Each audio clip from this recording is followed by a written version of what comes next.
సూర్యాపేట జిల్లాలోని ఆ నియోజకవర్గంలో కారు స్టీరింగ్ పట్టుకునే దిక్కు కరువైపోయింది.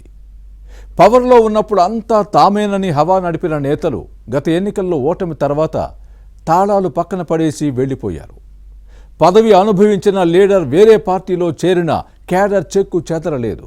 తెలంగాణలోనే అత్యంత కీలకమైన ఆ సెగ్మెంట్లో బీఆర్ఎస్కు ఎందుకు ఆ పరిస్థితి వచ్చింది? ఉన్న నేతలు కూడా వర్గాలుగా విడిపోయిన ఆ నియోజకవర్గం ఏది? Watch this inside story.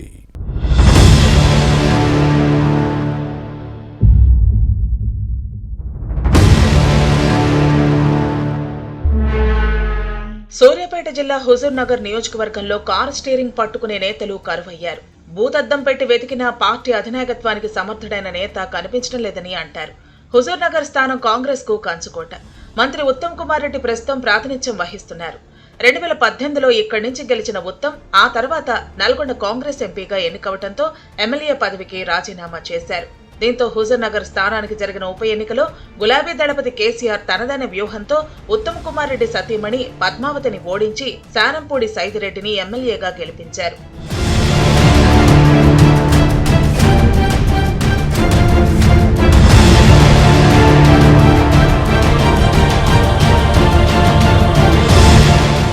ఆ తర్వాత జరిగిన 2023 అసెంబ్లీ ఎన్నికల్లో ఉత్తమ్ కుమార్ రెడ్డి చేతిలో సైదిరెడ్డి ఓటమి పాలయ్యారు. కాంగ్రెస్ ప్రభుత్వంలో ఉత్తమ్ కుమార్ రెడ్డి మంత్రిగా బాధ్యతలు చేపట్టడంతో భవిష్యత్ రాజకీయ అవసరాల కోసం కేంద్రంలో అధికారంలో ఉన్న బీజేపీలోకి వెళ్లారు సైదిరెడ్డి. దీంతో అప్పటి నుంచి బీఆర్ఎస్ కు నాయకత్వం లోటు ఏర్పడింది. లీడర్ మరో పార్టీలోకి వెళ్లినా హుజూర్ నగర్ నియోజకవర్గంలోని కారు పార్టీ క్యాడర్ మాత్రం అలానే ఉంది. గులాబీ దళపతి పాలనలో ఉమ్మడి నల్గొండ జిల్లాలో 10 ఏళ్ల పాటు మంత్రిగా పనిచేసిన ప్రస్తుతం సూర్యాపేట ఎమ్మెల్యే జగదీష్ రెడ్డి ఇప్పుడు హుజూర్ నగర్ ఇన్ఛార్జిగా ఉన్నారు. 2009 ఎన్నికల్లో హుజూర్ నగర్ నుంచి పోటీ చేసి ఉత్తమ్ కుమార్ చేతిలో ఓడిపోయిన జగదీష్ రెడ్డి మళ్లీ ఆ నియోజకవర్గంలో పార్టీని సమన్వయం చేస్తున్నారు. కానీ 2 చోట్ల పార్టీ బాధ్యతలను చూడటం ఈయనకు కష్టంగా మారిందంటారు. పూర్తిస్థాయి ఇన్ఛార్జి లేకపోవడంతో కారు పార్టీ క్యాడర్ నిరాశ నిస్పృహల్లో కొట్టుమిట్టాడుతోంది.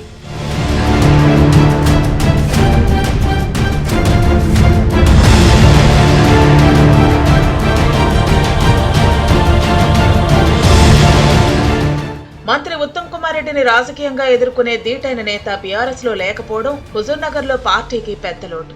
దీంతో అన్ని స్థాయిల్లో క్యాడర్ ను సమన్వయంతో నడిపించే నాయకుడు లేకపోవడంతో పార్టీ బలహీనపడుతోందని అంటారు. మాజీ మంత్రి జగదీష్ రెడ్డి తనకు నమ్మకంగా ఉంటే నరసింహారెడ్డిని హుజూర్ నగర్ నియోజకవర్గానికి సమన్వయకర్తగా నియమించారు. అయితే ఈ స్థానానికి సంబంధం లేని నరసింహారెడ్డికి బాధ్యతలు అప్పగించడంతో గులాబీ దళంలో వర్గపోరు భగ్గుమంటోంది. ఇతర పార్టీల నుంచి వచ్చిన వారే హుజూర్ నగర్ లో పెత్తనం చేస్తున్నారని, తెలంగాణ ఉద్యమకారులకు గుర్తింపు లేకుండా పోయిందన్న విమర్శలు ఉన్నాయి.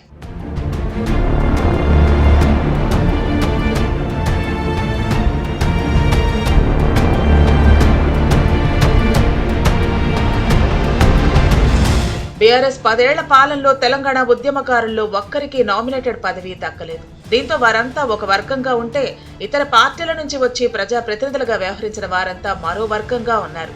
దీంతో హుజూర్ నగర్ లో పార్టీ 2 గ్రూపులుగా విడిపోయినట్టు అయింది.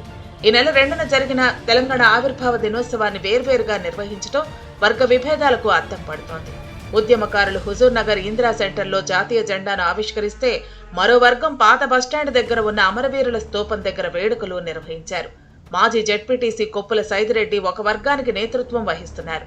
తెలంగాణ ఉద్యమకారుడు ముల్కలపల్లి రాంబాబు మరో గ్రూపునకు నాయకుడిగా ఉన్నారు. ఏప్రిల్ 27న వరంగల్లో జరిగిన పార్టీ రజతోత్సవ సభకు రాంబాబు వర్గానికి వాహనాల ఏర్పాటులో నిర్లక్ష్యం చేశారన్న విమర్శలు ఉన్నాయి. ఈ నేత అనుచరులకు పార్టీ ప్రాధాన్యం లేకుండా చేస్తున్నారని అంటారు.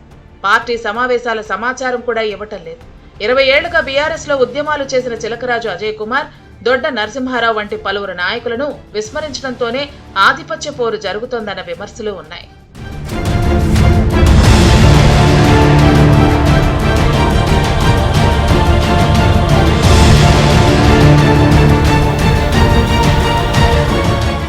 ఆర్థికంగా, రాజకీయంగా బలమైన లీడర్ హుజూర్ నగర్ ఇన్ఛార్జిగా నియమిస్తే బీఆర్ఎస్ కు ప్రయోజనం ఉంటుంది, లేకపోతే నష్టం తప్పదని అంటారు.